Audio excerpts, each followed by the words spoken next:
In afternoon session, you will be asked about the instruments and general viva. So today I will be taking about instruments which are commonly kept in your university exam, final exam. You are supposed to identify the instrument. You are supposed to name, tell few points about that instrument, in which surgeries it will be used. So we'll start with wire speculum. The instrument which you are seeing on the right side of your screen is wire speculum. It is also known as universal wire speculum. So the commonly asked question in the exam is why it is known as universal eye speculum. It is known as universal eye speculum because it can be used both for the right eye and left eye. So there are certain speculum which can be used only for the right eye, and there are certain speculum which will be used only for the left eye. So the universal wire speculum, you can use it for both eyes. So it will be used in cataract surgery, trabeculectomy, and extraocular surgeries like squint surgery, foreign body removal, and examination under general anesthesia. When you want to examine a child with congenital anomalies like congenital glaucoma or congenital cataract, so child will not cooperate with you when the child is awake. So you have to examine the child under general anesthesia to ascertain the disease, to come to the conclusion whether the child is having any congenital glaucoma along with cataract. So under the general anesthesia, you will be measuring the pressure, intraocular pressure of the child. You will be measuring the horizontal diameter of the cornea to rule out ophthalmos. So wire speculum is used for these surgeries. The second instrument is superior rectus forceps. It is also known as Bredl's forceps. As you all know, the first step in the cataract surgery is you pass a suture through the beneath the superior rectus tendon. You catch hold of the superior rectus tendon by this forceps and pass a brittle suture through the tendon. It is to roll the eyeball down so that you can easily work at the limbus. So superior rectus forceps will have a tooth and it will have a curvature. If you physically see the instrument, you will see the tooth here, and there will be curvature like this. This curvature is to accommodate the globe. So whenever this instrument is kept, they will ask where you will use it. So you will use it to pass the brittle suture. You will catch the superior rectus tendon by the help of this forceps and pass brittle suture. So the next question which the examiner will ask is how far away the superior rectus is inserted from the limbus. It is the farthest muscle from the limbus, 7.2 millimeters. It is inserted away from the limbus. So the other muscles are, if you go clockwise, medial rectus is the nearest muscle, which is 5.5 millimeters away from the limbus. And then inferior rectus is 6 millimeters, lateral rectus is 6.5 millimeters, and superior rectus is 7.2 millimeters away from the limbus. This is Hoskins forceps. It is atraumatic forceps. It is used to hold the conjunctiva, corneal flap, or scleral flap. Even it will have a very fine tooth. Though it has got the fine tooth, it will not traumatize the tissue, ocular tissue. That's why it is also known as Hoskins atraumatic forceps. Though it will have a tooth, it doesn't traumatize the ocular structure. It is atraumatic forceps. It is used to hold the conjunctiva before doing the peritomy and hold the corneal flap and scleral flap when you are doing the surgery. The next instrument is Westcott scissors. Westcott scissors is a big scissor and it will be a spring scissor. All ophthalmic scissors or which are used under the microscope, they will have the spring action. So the Westcott scissors, the usage is it is used to perform peritomy. Peritomy is cutting conjunctiva close to the limbus. The first step of the cataract surgery is you will cut the conjunctiva close to the limbus from 10 o'clock to 2 o'clock. And peritomy you will do in other surgeries like enucleation and evisceration. You will do 360-degree peritomy in while you are doing enucleation and evisceration. While doing cataract surgery, you will do peritomy from 10 o'clock to 2 o'clock only. So peritomy will be done by Westcott scissors. The next instrument is crescent knife. It is also known as tunnel knife. It is used for sclerocorneal incision and tunnel in SICS surgery or phaco surgery. The first step of the SICS surgery is you make a scleral incision and then make a pocket in the scleral stroma and the corneal stroma. It is also known as tunnel. So the construction of the tunnel is very important in SICS surgery because it is a sutureless surgery. If you construct the tunnel perfectly, if you construct the wound perfectly, then it will be self-sealing wound. When you fill the AC with balanced salt solution, the posterior lip of the tunnel will attach to the anterior lip and you don't need any suture to be placed. It is a sutureless surgery we are doing nowadays.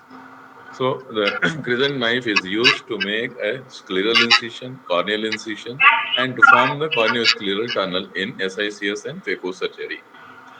So other usage of crescent knife is you can create a scleral flap in trabeculectomy. If you remember your glaucoma classes, you will take a partial thickness scleral flap, triangular or rectangular flap, which you can construct by means of crescent knife. And after lifting the triangular flap, external flap, you can cut the trabecular meshwork by using the crescent knife. You will take a block of 1 millimeter width and length at the blue limbus. When you take a block of 1 millimeter width and length at the blue limbus, you will be cutting the trabecular meshwork. Another usage of the crescent knife is you can excise the pterygium. You can remember the class of the pterygium. The pterygium head will be lifted from the cornea and it will be shaved off the cornea up to the limbus and then it will be cut with the Westcott scissors. And another surgery where you can use crescent knife is excision of ocular surface squamous neoplasia. It is also known as squamous cell carcinoma of the conjunctiva. So the main usage of crescent knife is forming corneoscleral tunnel in SICS or phaco surgery. The other usage, additional usage of crescent knife is you construct the scleral flap in trabeculectomy. You can cut the trabecular meshwork and you can excise the pterygium. You can excise the OSSN or squamous cell carcinoma by using crescent knife. The next instrument is side port knife. It is also known as 15-degree knife. So while doing SICS or phaco surgery, you will be creating one or two additional side ports opening in the antechamber, one at 9 o'clock and another at 3 o'clock or 2 o'clock while doing a phaco surgery. If you are doing only SICS, 12 o'clock main incision will be there. At 9 o'clock, you will be entering the AC by the help of this knife. So the advantage of taking side port is you can work in the closed anterior chamber.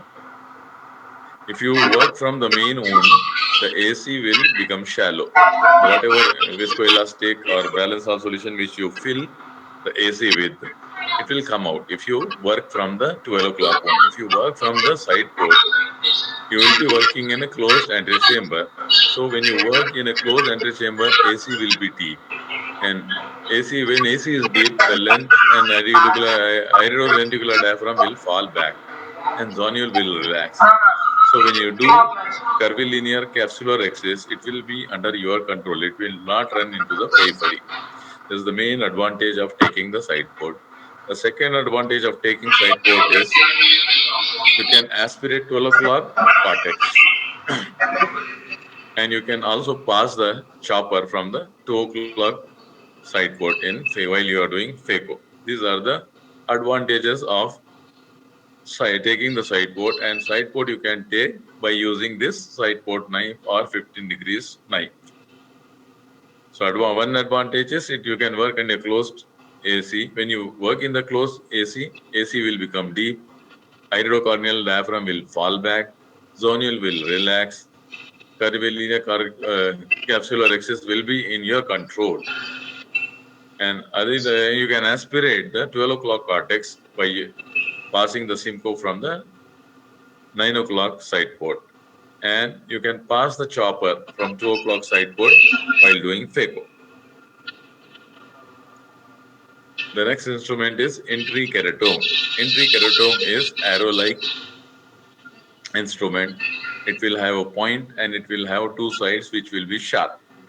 It is used to make entry into the AC. After making the corneoscleral tunnel, you will be making an opening, internal opening of the tunnel by using this keratome. You will pass this keratome into the tunnel, and at the tip of the tunnel, you will make an entry into the main antechamber. So when you just pass this instrument and came out of the tunnel, the size of the opening will be 2.8 millimeter. That's why it is also known as 2.8 millimeter keratome. It is known as entry keratome or 2.8 millimeter keratome because when you pass it and bring it out, the size of the opening will be 2.8 millimeter. It will be helpful in taking clear corneal incision while doing phaco also.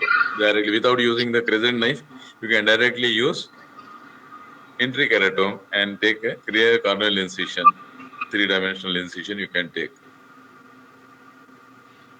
Next instrument is extension keratome. If you compare this instrument with the previous instrument, this instrument will be bigger and it will not have the tip. It will have only side cuts. So after making an entry into the antechamber, when you pass this instrument, you will be extending the inner opening of the tunnel to 5.2 millimeter. It is also, that's why it is also known as 5.2 millimeter keratome. It is known as extension keratome or 5.2 millimeter keratome. So it is used to widen the tunnel in SICS. If you are just making 2.8 millimeter opening into the main wound, you can do phacoemulsification. You can pass the phaco probe and emulsify the lens and aspirate the lens. And you can implant the foldable IOL. So when you are doing SICS, you need a bigger incision so that the nucleus can come out from the big incision and you can implant the rigid IOL, three-piece rigid IOL from the big incision. Foldable IOL, you can fold it and make it small and pass through the 2.8 millimeter size incision. But a rigid IOL, you need 5.2 millimeter or to 6 millimeters of size of width of the incision. The next instrument is cystitome. It is nothing but a 26 gauge needle. The tip of it will bend at 90 degrees. At the bevel, you will bend it at 90 degrees, and at the hub, you will bend at 45 degrees, and you can make a disposable cystitome. So the function of cystitome is to do capsulotomy. You can do canopinar capsulotomy by using cystitome, or you can also do curvilinear capsulorhexis by using the cystitome. And the third function of this instrument is you can bring out the nucleus from posterior chamber into the anterior chamber. By hooking the nucleus, you can bring out the nucleus into the anterior chamber above the iris. This is dial-up. It's a stainless steel instrument which will have a tip. And if you closely see the tip, you will have 90 degrees bend and pointed. And at hub, it will be 45 degrees. And there will be handle will be there. So this you can use to again to bring out the nucleus from posterior chamber to the anterior chamber. And the second usage of this instrument is when you are using a rigid IOL. I had shown you the rigid IOL will have two dialing holes. So when you implant the leading haptic into the lenticular bag, then you can pass this instrument from the side port into the anterior chamber and then hook the dialing hole and dial the rigid IOL into the bag, lenticular bag. This is the function of the dial-up. This is wired vectis. So wired vectis can be long vectis like this, or it can be a round vectis. So it will guide the nucleus from AC into the tunnel. So while after bringing out the nucleus into the AC over the iris, you will fill again the AC with viscoelastic substance. You will create a space between the iris and the nucleus by pushing 2 or 3 drops of the viscoelastics, and then pass this instrument from the main tunnel, main wound, beneath the nucleus. You will make the nucleus sit on this instrument and then put pressure on the posterior lip of the tunnel. The nucleus will be guided from the entry chamber into the tunnel, and without touching the endothelium, you can remove the nucleus. This is Simcoe's cannula. It will have 2 ports. This portion will have 2 openings. One is attached to the flexible silicon tube, to which 5 cc syringe will be attached, and this will be attached to the IV bottle, which contains Ringer's lactate or balanced salt solution. So you can simultaneously irrigate the AC and aspirate the cortical matter. Why do you want to maintain the AC while aspirating the cortical matter? You want to protect the endothelium. If you just aspirate the cortical matter, the cornea will become concave and you will be sucking the endothelium into the aspiration. So when you suck the endothelium, the patient will develop striate keratopathy. As you all know, endothelium is very important layer of the cornea. It doesn't have power of regeneration. The child is born with 3000 cells per millimeter square of endothelium, and as age advances, because of apoptosis and insult to the because of inflammation or surgical insult, there will be regular reduction in the count of the endothelium. So while doing cataract surgery, you should minimize the destruction to the endothelium by protecting the endothelium by aspirating the cortex in a closed chamber and simultaneously irrigating the AC and aspirating the cortical matter. So endothelium once it is lost forever, and it is the main layer which maintains the transparency of the cornea. So examiner will ask you, why do you want to simultaneously irrigate and aspirate? So I want to protect endothelium, you should tell. And why do you want to protect endothelium? Because endothelium doesn't have the regeneration power. And it is the important layer which maintains the transparency of the cornea. Okay. The other main usage of the Simcoe's cannula is to aspirate the cortical matter. And then you can also bring out the nucleus from the lenticular bag into the AC. And you can, if the nucleus is very soft, you cannot hook the nucleus with the dialer, and you cannot hook the nucleus with the cystitome. Then you can make use of this Simcoe's cannula and bring it out from soft nucleus. You can bring it out from the lenticular bag into the AC.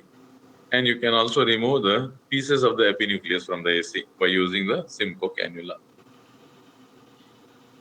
The next instrument is McPherson's forceps. It is also known as lens holding forceps. The other main usage of this instrument is to hold the rigid IOL, as you are seeing in the picture. It is a rigid single piece rigid IOL,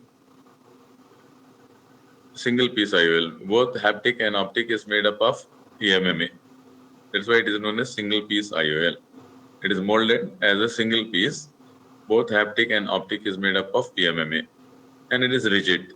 So you can hold the IOL with the optic of the IOL with the McPherson's forceps, and then push the leading haptic into the tunnel till it goes behind the pupil and in the lenticular bag. Then you can flex the trailing haptic by using the McPherson's, or you can dial with the whole help of the dialer. You can hook the dialing hole and then rotate the IOL into the lenticular bag.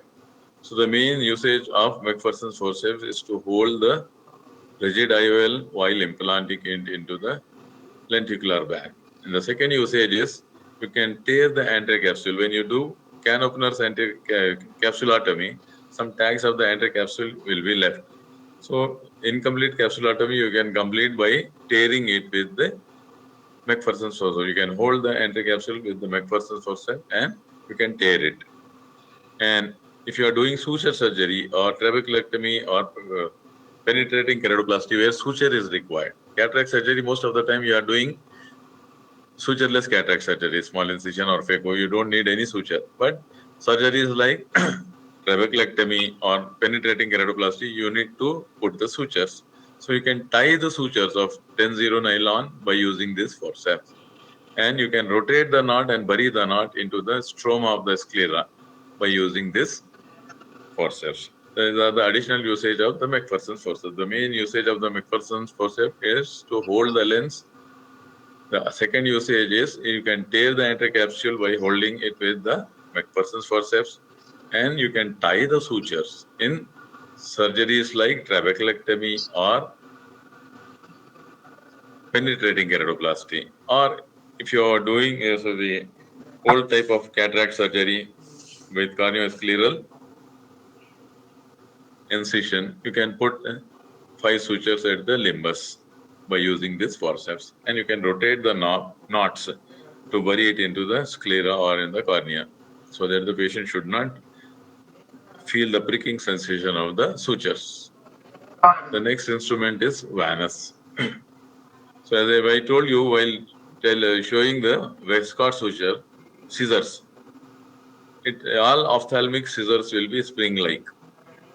So it will have a spring action like this. So Vanus scissors also have a spring like it will be a size, it will be smaller. It is angle Vanus. This is known as angle Vanus scissors. It will be fine scissors. The main usage of angle Vanus scissor is to cut the sutures. When you put the sutures and when you complete the tying knot, you can cut the suture by using angle Vanus. When PC rent occurs, posterior capsular rent occurs and vitreous has come out into the AC, you can do dry vitrectomy by using angle Vanus. If there is any big tag of the capsule, anticapsule is left while doing capsulotomy, so you can make a cut by using the Vanus scissors and then tear it with the McPherson's forceps. And you can cut the trabecular meshwork by using Vanus scissors. 3 sides of the trabecular meshwork you can cut by crescent knife. The fourth, which is closer to the imbus, you have to lift that block with the Hoskins forceps and cut with the Vanus scissors. So these are the 4 usage of the Vanus scissors. You can cut the sutures, you can do dry vitrectomy, you can complete capsulotomy if there is big tags of the anticapsule left while doing Canopner's technique. You can complete capsulotomy by making a cut in the anticapsule and then tearing the anticapsule by holding it with McPherson's forceps. And you can cut the trabecular meshwork block while doing trabeculectomy. The next set of instrument is Calesian clamp and scoop. This I told you while taking the short cases. Whenever this instrument is kept, the examiner will ask you, how will you apply this instrument? So this ring will come towards the conjunctival side and this plate will come towards the skin side. And then you will tighten this screw and you will hold the Calesian in between this ring and give a vertical incision. After doing vertical incision, you make use of this scoop. You put the scoop inside and scoop out the contents, pultaceous material which is present in the Calesian. So by tightening the screw, you will be achieving hemostasis. As you all know, the lid is very vascular structure. Without applying this clamp, if you try to do it, there will be a lot of bleeding will be there. If you apply the clamp and tighten the screw, you will achieve the hemostasis. The next set of instruments is punctum dilator and lacrimal probe. Punctum dilator, you can use this instrument by dilating the punctum. The most common test which we will be doing in MOT is syringing, lacrimal syringing before doing any cataract surgery. So you can evert the lower lid and dilate the punctum of the lower lid by using the Needle-ship punctum dilator. After dilating the punctum, you can pass this various size of the Bowman's probe, lacrimal probe, while doing probing in congenital dacryocystitis. When there is a blockage of the nasolacrimal duct because of non-recolorization of the NLD, the child will come with congenital dacryocystitis, watering. So you can ask the mother to do Krigler's massage. If the duct doesn't open by Krigler's massage, before 1 year of age, you can put the child under general anesthesia, dilate the punctum with needle-ship punctum dilator, and then pass this various sizes lacrimal probe to open up the nasolacrimal duct. This is known as bone nibbler. It is used in dacryocystorhinostomy surgery to create a osteotomy opening in the nasal bone, lacrimal bone.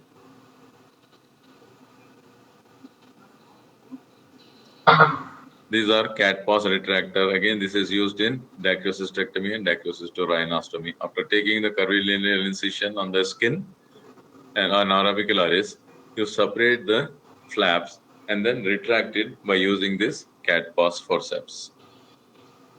While doing DCT and DCR operation, dacryocysterectomy and dacryocystorhinostomy. Enucleation, spoon and enucleation scissors. Whenever this instrument is given to you, the examiner will ask you the absolute indication of enucleation. The absolute indication of enucleation is intraocular malignancies like retinoblastoma and melanoma. Relative indication is painful blind eye. So then the second question they will ask is why this fenestration is there in this enucleation spoon. It is to hold the optic nerve. After severely after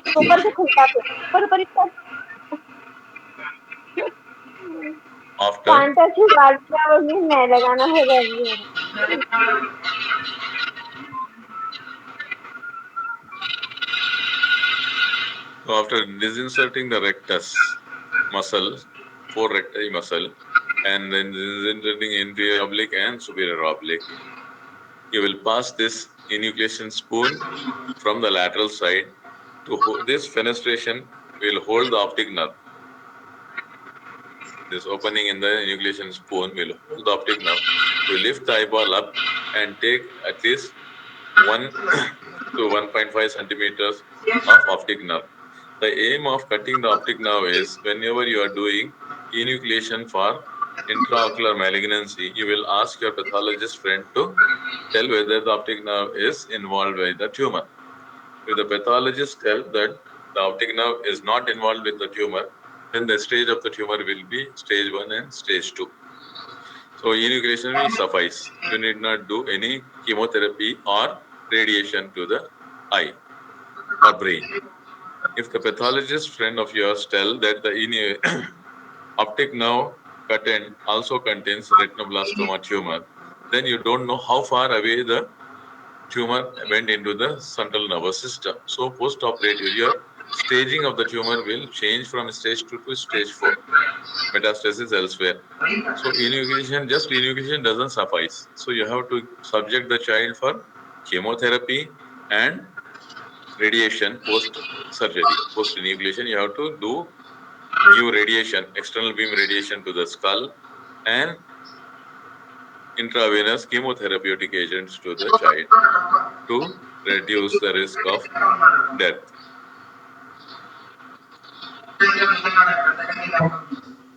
These are muscle hook. Muscle hook you will require in strabismus surgery or squint surgery, or while doing enucleation, you will hook the muscles, recti muscles, and then sever the insertion of the recti at the sclera.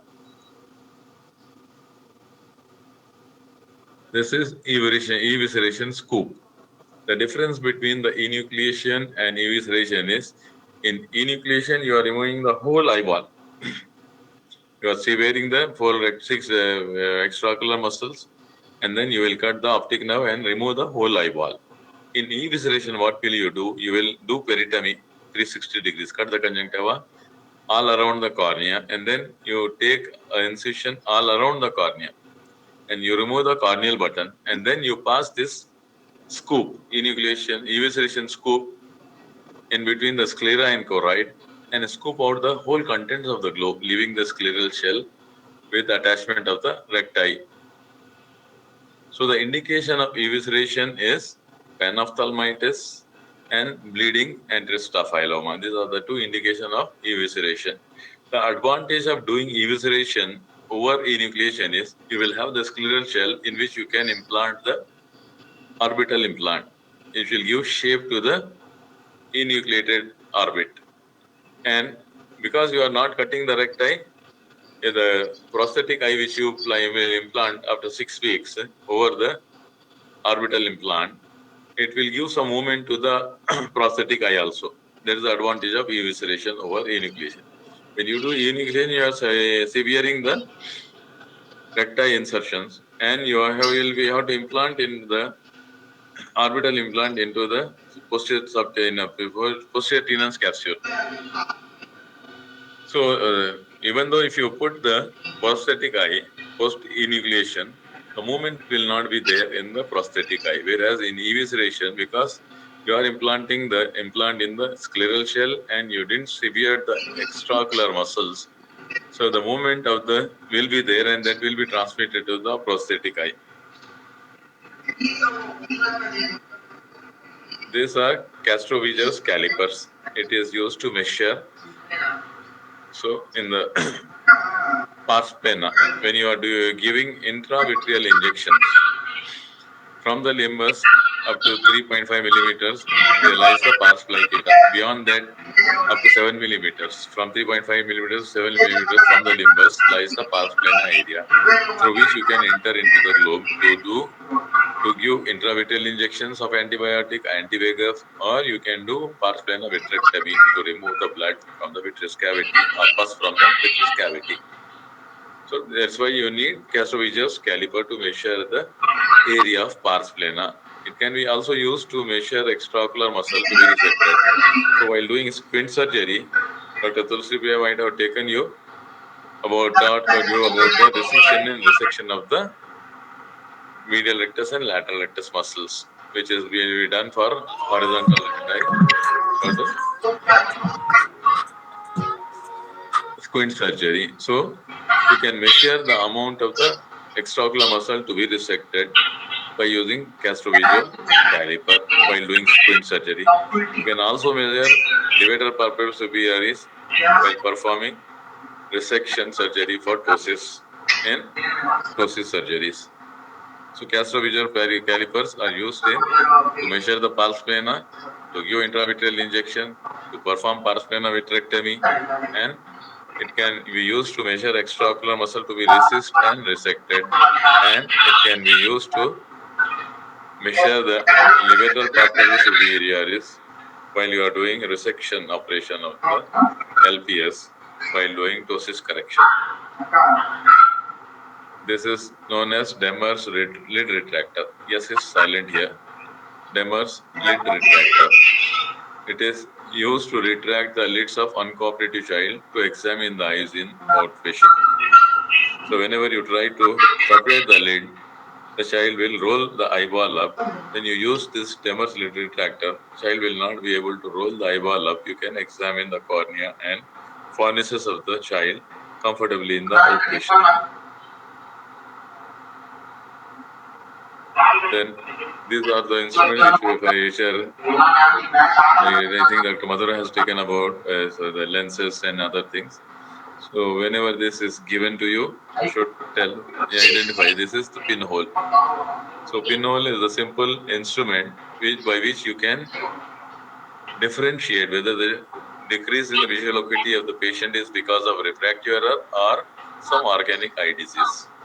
So whenever patient comes to you, the first thing which will be done in the ophthalmic OP is to record the visual acuity in front of the Snellen's chart. The patient is not able to read all lines of the Snellen's chart, then it could be patient can have a refractive error or organic eye disease like a mature cataract, immature cataract, hypermature cataract, or a corneal opacity or macular disease or retinal disease. Anything can be there. So to differentiate between the organic eye disorder and the refractive error, this simple test, you make the patient hold this pinhole in front of the eye you are examining and ask the patient to read the Snellen's chart. If the patient is able to read the Snellen's chart through the pinhole, then he is having refractive error. This simple test is known as pinhole test to know whether the patient is having refractive error or organic eye disease. The cause of reduced visual acuity in the patient is because of refractive error or organic eye disease. And the instrument here is there is slit opening is there. It is known as stenopic slit. So it can be used. It has got two usage. One is Fincham's test. I think I had talked to you about while discussing the long case and short case. Whenever you see a patient tells that he is seeing colored halos around the incandescent olden type of bulbs. If you see the tungsten bulb, olden type 10 rupees bulb, if the patient tells that he is seeing rainbow colors or colored halos around the bulb, then the causes could be three. One is conjunctivitis, mucopurulent conjunctivitis. Second is acute angle closure glaucoma. And third is immature cataract. So again, how to differentiate between these three conditions? You can differentiate these three conditions. In conjunctivitis, just wash the eye. The mucus flex which are covering the pupillary area will go away and patient will not see the colored halos. And you put this stenopic slit in front of the eye which is seeing the colored halos. And then you ask the patient to look at the bulb and rotate this stenopic slits. If the rainbow colors breaks when you rotate the stenopic slit, this colored halos is because of immature cataract. It doesn't break when you rotate the stenopic slit 180 degrees. Then the colored halos is because of corneal edema, because of angle closure glaucoma. This test is known as Fincham's test. And the main usage of this instrument is to know the axis of the astigmatism. As you all know, there are three types of refractive errors there: myopia, hypermetropia, and astigmatism. Astigmatism is a type of error which will have an axis. The patient will have abnormality in only one axis. So you can determine the axis of the patient, of the astigmatic patient, by using stenopic slit. So the usage of stenopic slit is two. One is to know the axis of the astigmatism, and second is to perform Fincham's test. Then you will be asked to identify the lens. Whenever a lens is given to you, you are supposed to identify whether it is a sphere or cylinder, whether it is a convex or concave.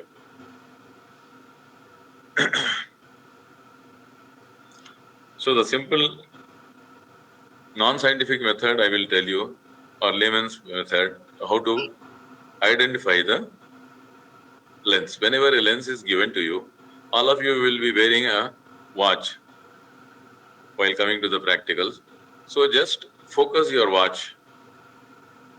If you see the letters, digits of the watch magnified, and then try to rotate the lens, and there is no distortion. You have been given a convex sphere. Convex sphere will magnify the letters and it doesn't distort. If it is a sphere, it doesn't distort the letters. So when you tell that it is a convex sphere, then the examiner will ask you, where do you use convex sphere? To correct hypermetropia in extraocular glasses, you can use. To correct presbyopia, as I am wearing these lenses, after 40 years of age, when accommodation fails, you have to use convex sphere to correct the presbyopia. So when you remove the lens and don't implant the intraocular lens, condition is known as aphakia. So to correct the aphakia, you have to put plus 10 diopter spheres in extraocular glasses, and to correct the near vision of the aphakic patient, you have to put plus 13 diopter spheres of convex spheres. So other places where you can use convex spheres is in microscopes, slit lamps, indirect ophthalmoscopy, condensing lens, 90D condensing lens while doing slit lamp biomicroscopy. All these places you will be using a convex sphere. So the main difference between the convex sphere and cylinder is, again, the cylinder will not have the handle. All spheres will have a handle like this, whereas cylinder will not have the handle. And cylinders will have these two types of line to know the axis of the cylinder. And when you focus it on your watch, you will see magnified view. If you see a magnified view, we are dealing with a convex. Then you try to rotate it. When you rotate the cylinder, there will be distortion of the words will be there. Magnified, distortion, it is convex cylinder. Magnified, no distortion, it is convex sphere. So when you identify it as a convex cylinder, the examiner will ask you, where do you use it? You will use to correct hyperopic or hypermetropic astigmatism. Convex cylinders are used to correct hypermetropic astigmatism. Similarly, concave sphere. Concave sphere, when you see through the concave sphere, there will be minification of the image will be there. And when you rotate the sphere, there won't be any distortion. So when you identify the lens as a concave sphere, the examiner will ask you, where do you use it? So correct myopia.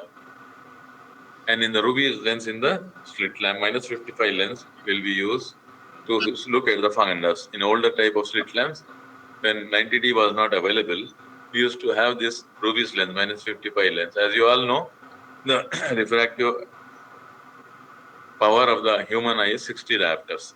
So when you put a minus lens of 55 diopters in front of the eye, you can directly see the fundus through the Lubis lens. Concave cylinder again, so as I told you, there will be minification of the image. When you see this, focus it on the written letters. Here you can see this is minified. The letters which you are seeing through the lens is minified. When you rotate it, it is getting distorted. Minification, distortion, it is concave cylinder. So concave cylinder is used to correct the myopic astigmatism. Then in the afternoon, you will be asked about the fundus pictures in general viva. So examiner will ask you about common conditions like diabetic retinopathy, hypertensive retinopathy, pregnancy-induced hypertension, retinitis pigmentosa. What are the fundus pictures? Whenever a fundus picture is asked, I told you while taking the retina class, you are supposed to tell about the clarity of the media. You have to describe the disc, size of the disc and cup, and then you have to describe the vessels and then macula. You have to talk about these three things you are supposed to talk. You have to talk about the disc, size of the disc, cup disc ratio, vessels, central retinal artery and vein, and then you are supposed to talk about the macula and fovea. So every condition will have a typical picture. So whenever this is retinitis pigmentosa. So whenever the examiner asks you the fundus picture of retinitis pigmentosa, the disc will be waxy yellow. It is a very typical finding. The disc will be waxy yellow. There will be attenuation of the arteries. You can see the arteries, retinal arteries are thread-like, very thin and thread-like. And in the periphery of the retina, you will see bone spicule corpuscles. This is the triad to diagnose the retinitis pigmentosa. Waxy yellow disc, attenuation of the arterioles, and bone spicule-like pigment in the periphery of the retina. And then if you answer well, then the examiner will ask what are the syndromes associated with retinitis pigmentosa. So there are 3 or 4 syndromes which all of you might have read in the theory. Refsum's disease and then Lawrence-Bowen-Middle syndrome you will have. So you should know the other components of those syndromes. Central retinal artery occlusion. What is the fundus picture of central retinal artery occlusion? Again, disc will be pale. And then arteries will be attenuated. You can see that engorged veins, dark colored veins are engorged, and arteries are very thin. And whole retina, which is your normal retina, when you view the fundus, will be seen as a pinkish hue. When central retinal artery occlusion occurs, as you all know, the retina is a nervous tissue. Nervous tissue, if it doesn't get the blood supply or oxygen, it will get collicutive necrosis of the nervous tissue will occur. So a transparent retina will become opalescent. A transparent retina will have pinkish hue because you can see the choroidal circulation through the retina. That's why the retina will be seen as a pink colored structure. When in CRAO, central retinal artery obstruction, blood supply of the retina is hampered, the retina gets converted into opalescent structure because of collicutive necrosis of the nervous tissue.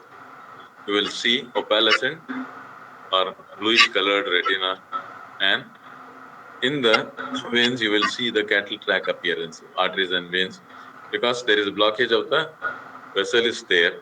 When blockage of the vessel occurs, the blood will get clotted and clots will break, and with the movement of the eyeball, the clots will move. When you see from the top of the mountain, if you are from the village, the row of the cattle will or blood carts will go in the same fashion. Similar thing you will see within the arteries, the movement of the clot.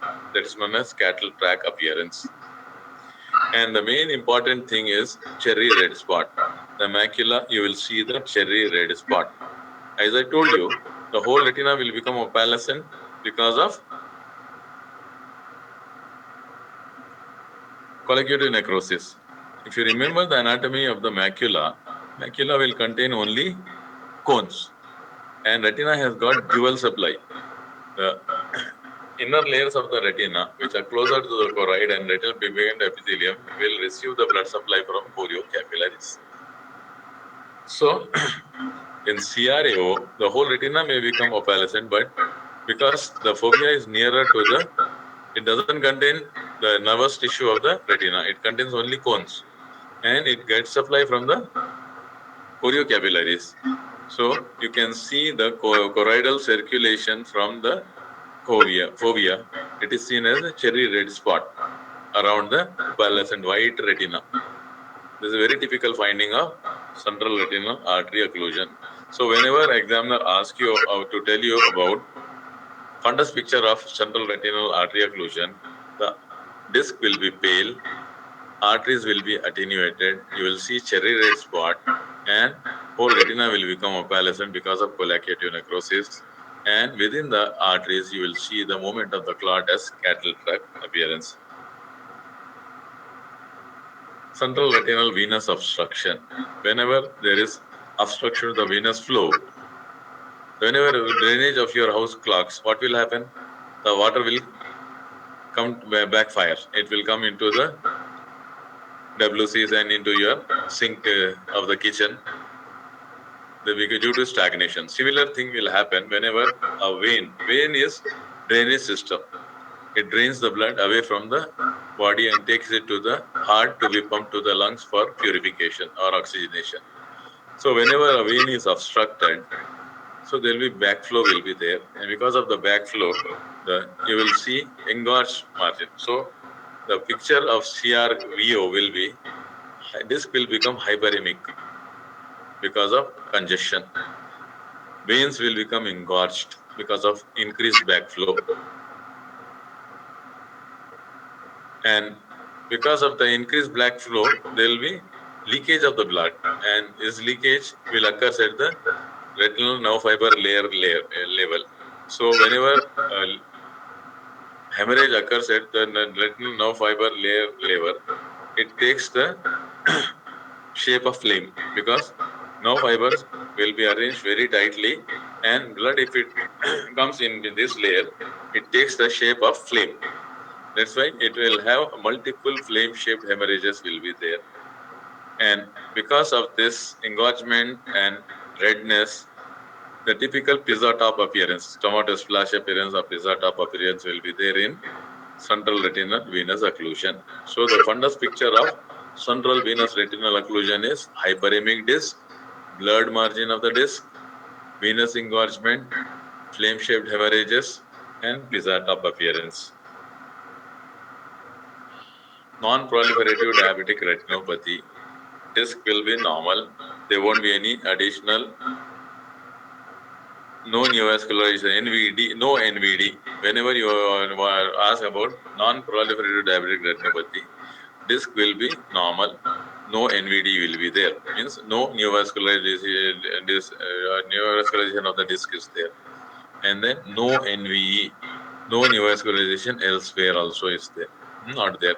And then you talk about the macula, you will see hard exudates and dot and blot hemorrhages. These are very typical finding of non-proliferative diabetic retinopathy.